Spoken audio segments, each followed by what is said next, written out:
Hello everyone, I hope everyone is safe and doing good. Welcome back to my channel Trick or Treat with Mathematics. So today we are starting a new series on the topic functions. So in this series I will be covering the definition of functions. I'll be covering how to find the domain of a function, how to find the range of a function, and also types of functions. So with this knowledge on functions, you should be able to implement this while solving your problems on calculus. So in today's video, we will be seeing the definition of a function. What exactly is a function and how did we arrive to a function? So without wasting any more time, now let's jump right into the video. Now before jumping right into the definition of a function, you need to understand the concept of sets and relations. I'm sure you must have been introduced to these concepts in your high school mathematics, but if you want me to do a dedicated video on sets and relations, please leave a comment down below so that I'll be able to help you. But in today's video, I'll take you through a quick recap on sets and relations, and then I'll help you understand what is the difference between a relation and a function and the definition of function. Okay, so what is a set? A set is what? A well-defined collection of objects. There is a standard definition that you know. And these objects are distinct from each other. So if I say A is a set that contains the vowels of English alphabets, then these are the elements of a set A. Right. And there are two forms in which you can represent a set. One is the roster form. This is nothing but the roster form. And the other form is the set builder form, wherein you can say x such that x is a vowel of English alphabet. So this is the set builder form. Right. So there are two forms in which we can represent a set. Now what is the concept of subset? A subset means if you say A is 1, 2, 3, 4, 5 and then B is 1, 2. Then can we say that B is a subset of A? Yes, because every element in B is a part of the set A. That means every element in B is present in A. Right. So that is called a subset. So we can say B is a subset of A, or you can say A is the superset of B. Right. And how do you determine whether a set has how many subsets? You will say that it will have 2 power of n subsets. That means this particular set will have 2 power of 5, that is 32 subsets. Okay. So this is a quick recap on sets. And there are various kinds of sets, that is infinite set, finite set, empty set, and you know empty set means a set that doesn't have any elements in it. Non-empty means it has at least one element, and you know null set, that is denoted by phi, equivalent set, equal sets, etc. So all these are the concepts that it's good for you to know in order to understand functions. Okay. I'm not going in detail in this video, but if you want me to do a video, please leave a comment down below. But this is a quick recap on sets. Now, I'll say something called 2, 3. What do you mean by this? You would say the first instance, these are the coordinates. That is what we use, right? For coordinates, we use x, y. But this is called as an ordered pair. Here we have two elements that are written in a fixed order in brackets. That is the reason we call this as ordered pair. And this order is same. That means 2, 3 is not equal to 3, 2. Right, because ordered pair will have one fixed order. So we can't say these two are equal. If we want to say that these two are equal, then they should be of same order. Okay, and you also know that we perform a few operations on sets. If you remember, we perform A union B, A intersection B, and then we can say A minus B and B minus A, etc. These are the certain operations that we perform on sets. That means this is only A, this is only B, union B, A union B, and then A intersection B.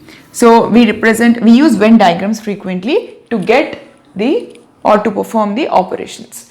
So this is the intersection part, and this is only A and only B, and this is the union part, right? So this is what we use on sets. Now with this knowledge of ordered pair, how do you write the Cartesian product of a set? Now, what is the Cartesian product of a set? So Cartesian product is nothing but if you take two non-empty sets, that is 1, 2, 3 and B has 4, 5 as elements, then Cartesian product of the set A cross B can be defined as an ordered pair XY such that X belongs to A and Y belongs to B. That means the Cartesian product A cross B can be written as all the ordered pairs from A to B, that is 1, 4, 1, 5, 2, 4, 2, 5, 3, 4 and 3, 5. These are the ordered pairs that you can write from set A to set B. 1, 4, 1, 5, 2, 4, 2, 5, 3, 4 and 3, 5. So that is the Cartesian product of the set. Do you think you'll get the same elements when you write the find out the Cartesian product of the set B cross A? No, because ordered pair has a fixed order. So now first we've written this ordered pairs from A to B. Now we have to write from B to A. That means you'll get 4, 1, 4, 2, 4, 3 and then you get 5, 1, 5, 2 and 5, 3. So we can conclude that A cross B is not equal to B cross A simply because the order is different. Okay, now how many elements do you think A cross B has? You know for a fact that n of A, number of elements in A. So n of A is how much here? 3 and n of B is 2. So now how many elements do you think n of A cross B has? 6. That's right. So n of A cross B is n of A into n of B. Okay, so if you see here 1, 2, 3, 4, 5, 6. So we got 6 elements in total. Okay, you can also write ordered triplet as well, not only pair. You can also find out the Cartesian product and you can write the ordered triplet. That is, you can say triplet means 3 letters, 3 elements. So this is called as ordered triplet. Now we have written this set, right? A cross B. Set A cross B. I told you that you can find a subset of a set, isn't it? So if I find the subset of the set A cross B, what do I get? I get a relation. So the relation from A being a non-empty set to B can be defined as the subset of the Cartesian product A cross B. Okay. This is how you define a relation. Relation will be the subset of Cartesian product. And you know for a fact that the number of elements in Cartesian product is n of A cross B is n of A into n of B. And if you call this as P, number of elements in A as P and number of elements in B as Q, then the number of possible relations from A to B will not be nothing but 2 power of P into Q. That means in here you can say 2 power of 6. It's similar to the concept of number of subsets of a set. Okay, so if I take a relation R such that 1, 2, 3, 4 minus 2 by 3, 5 by 2. This is a relation. Okay, all the first elements of this relation are called domain. So domain is this set of first elements in this relation. And the last elements, that is the other elements of the ordered pair, are called range. So range is a set of all second elements in the ordered pair. Okay, so this is the domain of the relation R and range of the relation R. Now, how do you connect this concept of domain with a function? So in here, I have drawn 4 graphs on the naturally occurring formulas that we know. That is, this is a circle. It's a graph of a circle. Okay, and this is a graph of an ellipse, and whose equation is this, and this is just two straight lines, and this is a graph of a hyperbola. So in each of these graphs, there is one thing in common. We have multiple values of x that can result in multiple values of y. That means, if you say y square is equal to x square, one value of x can have two values of y. Right.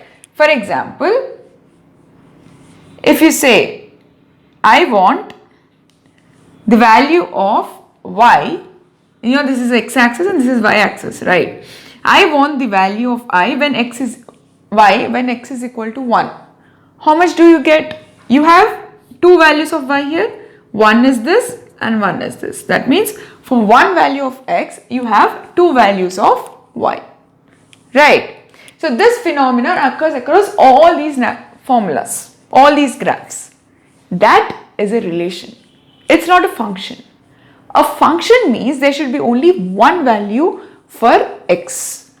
That is, if you draw a graph, say y is equal to x, then there is only one value of y for one value of x. That is the difference between a function and a relation. In here, I have written the Cartesian product of these two sets and the relation as this. If you see carefully, here there are two images for one. We call the value of y as image. There are two images for one. That is, one is mapped to 3 and one is mapped to 4. That means there are two values for 1. Right. This is a perfect example of a relation, but for a function, this is not possible. There should be only one value that is uniquely defined for each x. Okay, that is a difference between a function and a relation. In short, can you not say that a function is a relation, is a type of relation? Yes. Okay, so you can determine whether a graph is a function or not by using vertical line test. So you may be having a question now. We have seen so many graphs, right? So how do you determine whether a graph is a function or not? We use a vertical line test method to determine whether a graph is a function or not. How do you do this? You just draw a line x is equal to c, the line parallel to y-axis, like this. This will touch x at some point, say 2. But if you observe, this is dividing this graph of a circle in 2 points, right? Say this is 4. So how much do you get? You get the value as 2, 4 and this is 2, minus 4. So can you not conclude that this particular value of x2 has two images, that is 4 and minus 4? Hence, this is not a function. According to the definition of function, there should be only one value that uniquely determines for x. Okay, so x should have only one image, not more than one. But let's draw this function. Sorry. If you draw this function y is equal to x, and if you test using vertical line method, there is one value of x here and this is y, right? So that means here x is uniquely defined. That means x has only one value of y here. Hence, this is a function. Okay, so this is how you determine whether a graph can be a function or not. Now using this knowledge in mind, let's now put together a definition of a function. Now a function can be defined as a type of relation in which function is usually denoted as f, such that x tends to y and x here, if you say that a function from a set of elements of x to a set of elements of y can be defined if and only if each element of x exactly has one image in y. That is, if you take x and y here, then if you say this has a, b, c, this has d, e, then you can say there is a function when a is mapped to d, b is mapped to c, and this is mapped to this. That means every element in x exactly has only one element in y. Right. So here a comma d, b comma e, and c comma e is the relationship between x and y. However, if you say that this is x and this is y, a, b, c, d, f, I will map a to this and this to this. Do you think this is a function? No, because a is mapped to these two elements in y. That is, here a has two images, a comma d and a comma f, which is wrong. A function should have unique image for every element in x. So that is the definition of a function, and here we call x as the domain and y as the range of a function or codomain. So this is the domain and this is the range, and this itself is not a function. Okay, so this is the definition of function, and remember, function is a type of relation. And the unique element in y which f relates to x can be written as y is equal to f of x. You can also denote the function using this, or you can say f is a function from x to y. These are the denotions that you use to represent a function. So I hope you understood the concept and the definition of function in this video. In the next video, we'll see in depth about the domain of a function. So if you like my video so far, I request you to please like, share and subscribe to my channel and ring the bell notification down below so that you will never miss an update from me. I will see you all in my next video. Until then, I hope you have a safe day and a wonderful week ahead.